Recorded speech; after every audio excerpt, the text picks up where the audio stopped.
بسم اللہ الرحمن الرحیم۔ جو سب سے پسندیدہ چیز ہے آپ صلی اللہ علیہ وسلم کی، اور جس کے لیے آپ صلی اللہ علیہ وسلم نے آخری الفاظ میں اپنے اس کو تلقین بھی کیا پڑھنے کے لیے، وہ ہے نماز۔ اب نماز ایک ایسی چیز ہے جو اللہ کو بھی بڑی پسند ہے اور آپ صلی اللہ علیہ وسلم کو بھی بہت پسند ہے، ٹھیک ہے۔ اچھا، اب اللہ تعالیٰ نے ہماری آسانی کے لیے ایک قاعدہ قانون ہمیں دے دیا کہ اگر اس میں کوئی غلطی ہو جائے تو تم یہ عمل کر لو، جس کو ہم سجدہ صاحب کہتے ہیں، وہ عمل کر لو تو اس سے تمہاری نماز کو تمہیں دوبارہ لوٹانا نہیں پڑے گا، بلکہ اسی کو تم جاری رکھ سکتے ہو، ریزیوم رکھ سکتے ہو اور پھر اس کو پورا کر سکتے ہو۔ ایک چھوٹا سا عمل کر لو اس نماز کے اندر ہی تو اپنی نماز کو پورا کمپلیٹ کر لو۔ یہ ہمارے لیے آپ صلی اللہ علیہ وسلم نے اتنی آسانی فرما دی، اگر یہ چیز نہیں ہوتی تو شاید ہماری جو چھوٹی چھوٹی غلطیاں ہوتی ہیں جس سے نماز کو دوبارہ پڑھنا پڑ جاتا ہمیں، تو ہم کتنی دفعہ ایک ہی نماز کو کتنی دفعہ بار بار لوٹاتے رہتے۔ سجدہ صاحب جو ہے اس کا آسان طریقہ یہ ہے، وہ میں آپ کو سب سے پہلے بتا دیتا ہوں، پھر کن چیزوں پہ غلطیوں پہ سجدہ صاحب کرنا ضروری ہوتا ہے پھر میں آپ کو وہ بتا دیتا ہوں۔ سجدہ صاحب ہوتا ہے جو بھی آپ نماز پڑھ رہے ہیں اس کی آخری رکعت جو ہوتی ہے، اب چاہے 3 رکعت والی پڑھ رہے ہیں، چاہے 2 رکعت پڑھ رہے ہیں، چاہے 4 رکعت پڑھ رہے ہیں، اس کی جو آخری رکعت ہوتی ہے اس میں اتحیات پڑھ کے پھر آپ ایک طرف سلام پھیر لیں، اس طرح ایک طرف سلام پھیرا، پھر دوبارہ 2 سجدے کر لیں جیسے عام سجدے کرتے ہیں، پھر دوبارہ سے اتحیات پڑھ کے درود شریف پڑھیں، دعا پڑھ کے اور پھر اس کے بعد سلام پھیر لیں۔ یہ عمل ہوگا سجدہ صاحب کا، ٹھیک ہے۔ اگر کسی نے سلام نہیں پھیرا اور سجدہ صاحب کے لیے اس نے سجدہ کر لیا تب بھی ہو جائے گا، ٹھیک ہے۔ اگر غلطی سے اس کو یاد نہیں رہا کہ سلام پھیرنا، اس نے سجدہ صاحب کر لیا یعنی سجدے میں چلا گیا، تب بھی اس کا ہو جائے گا، نماز مکمل ہو جائے گی، نماز ہو جائے گی، اس میں کوئی حرج نہیں ہے، ٹھیک ہے۔ آخری رکعت میں اتحیات کے بعد ایک طرف سلام پھیرنا ہے اور پھر 2 سجدے کر لیں، پھر اس کے بعد دوبارہ اتحیات پڑھ کے درود شریف پڑھ کے دعا پڑھ کے اور پھر سلام پھیر لیں۔ یہ تو طریقہ ہو گیا سجدہ صاحب کا۔ اب کن چیزوں کے اوپر سجدہ صاحب آتا ہے یہ ضروری ہے، یہ آپ لوگ سن لیں، ٹھیک ہے۔ میں آپ کو بتا دیتا ہوں، دیکھو فرض ہوتی ہیں نماز میں، کچھ چیزیں فرض ہیں،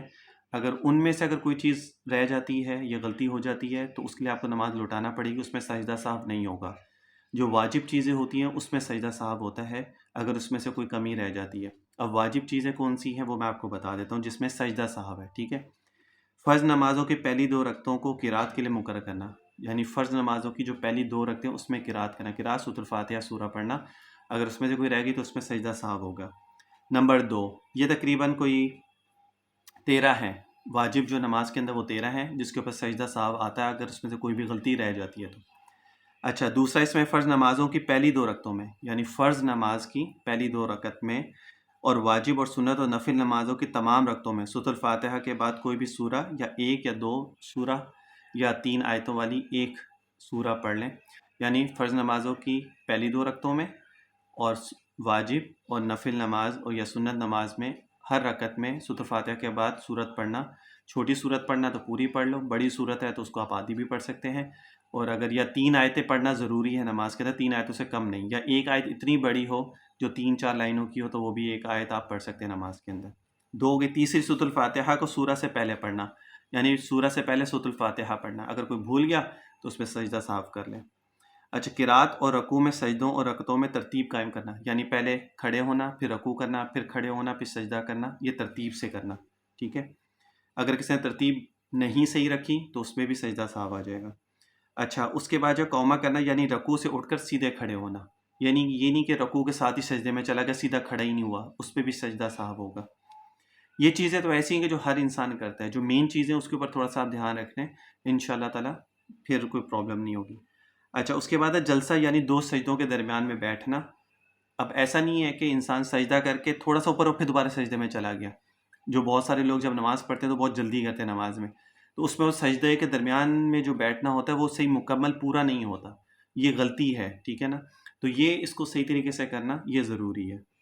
اچھا، اس کے بعد تعدیل ارکان، یعنی رکوع سجدہ وغیرہ کو اطمینان اور اچھے طریقے سے کرنا، یعنی خشوع و خضوع کے ساتھ کرنا، رکوع کو بھی اور سجدے کو بھی، اس میں جلد بازی نہ کرنا کہ جلدی جلدی کرے، سجدے میں 3 دفعہ تسبیحات پڑھنی ہے تو 2 دفعہ پڑھ کے وہ پھر اوپر ہو گئے، رکوع بھی صحیح طریقے سے نہیں کرے، بس نیچے گئے اوپر ہو گئے، جو آج کل لوگ بہت جلدی جلدی کرتے ہیں نماز پڑھنے کے اندر نا، تو یہ چیز نہ کرنا، یہ چیز ٹھیک نہیں ہے۔ اچھا، پھر اس کے بعد جو ہے تعداد اولا، یعنی 3 اور 4 رکعت والی نماز میں 2 رکعتوں کے بعد اتحیات کے لیے بیٹھنا، یعنی 3 رکعت والی یا 4 رکعت والی جو نماز ہوتی ہے اس میں اتحیات میں بیٹھنا، اور اگر کوئی اتحیات میں نہیں بیٹھا تو پھر اس کے اوپر سجدہ صاحب آ جائے گا۔ جیسے کوئی ہوتا ہے نا کہ بعض دفعہ 4 رکعت والی نماز پڑھے 3 رکعت والی پڑھ رہا ہے، تو دوسری رکعت میں تحیات کے لیے بیٹھنا تو وہ بھول گیا، وہ سیدھا اوپر کھڑا ہو گیا، اس کے لیے۔ اچھا، دونوں قعدوں میں تشہد پڑھنا، یعنی جب تشہد کو لیے جب بیٹھے تو پھر تشہد بھی پڑھنا، اور اگر کسی نے تشہد نہیں پڑھی، اتحیات نہیں پڑھی، تو پھر اس میں سجدہ سہو آ جائے گا۔ اچھا، امام کو نماز فجر، مغرب، عشاء، جمعہ، عیدین، تراویح اور رمضان شریف کے وطروں میں آواز سے قرات کرنا، ٹھیک ہے، اور ظہر، عصر وغیرہ نمازوں میں آہستہ پڑھنا۔ یعنی امام کے لیے یہ ہے کہ اگر امام نے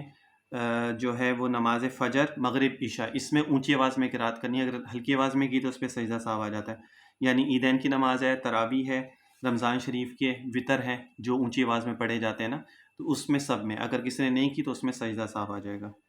اچھا، لفظ سلام کے ساتھ نماز سے علیحدہ ہونا، یعنی جب سلام پھیریں تو اس کے ساتھ نماز کو علیحدہ ہونا، اس سے پہلے اگر علیحدہ ہو گئے تو پھر سجدہ سہو آ جائے گا۔ نماز وطر میں قنوت کے لیے تکبیر کہنا، دعائے قنوت پڑھنا، یعنی جب تیسری رکعت میں دعائے قنوت ہم پڑھتے ہیں تو دعائے قنوت اگر کسی نے نہیں پڑھی تو اس کے لیے سجدہ سہو آ جائے گا، اور تکبیر کہنا، اگر کسی نے تکبیر نہیں کی تو اس پہ بھی سجدہ سہو آ جائے گا۔ اچھا، دونوں عیدوں کی نماز میں زائد تکبیریں کہنا، عیدین کی نماز میں جب تکبیر اگر رہ گئی کسی کی تو سجدہ سہو آئے گا، اگر کسی نے نہیں کہی تو، ٹھیک ہے، تو وہ ضروری ہے، واجب ہے یہ تکبیریں کہنا جو ہے۔ اچھا، واجبات یہ کل 13 چیزیں ہیں جس کے اوپر سجدہ سہو آتا ہے۔ اگر ان میں سے کوئی چیز آپ کی رہ جاتی ہے تو پھر آپ سجدہ سہو کر سکتے ہیں، ٹھیک ہے، اور اگر اس کے علاوہ کوئی چیزیں ہیں تو پھر آپ کے لیے فرض، اس کے علاوہ جو ہوں گے وہ فرض ہوں گے جو رہ جائیں گے، تو اس کے لیے پھر نماز آپ کو لوٹانا پڑے گی۔ یعنی نیت باندھنا، پہلی تکبیر اللہ اکبر کہنا، اگر کسی یہ فرض ہے کہنا، اگر کسی نے نہیں کی تو پھر نماز ہی نہیں ہوگی۔ قیام کرنا یعنی کھڑے ہونا، اگر کوئی کھڑا نہیں ہوا تو وہ بھی ہے،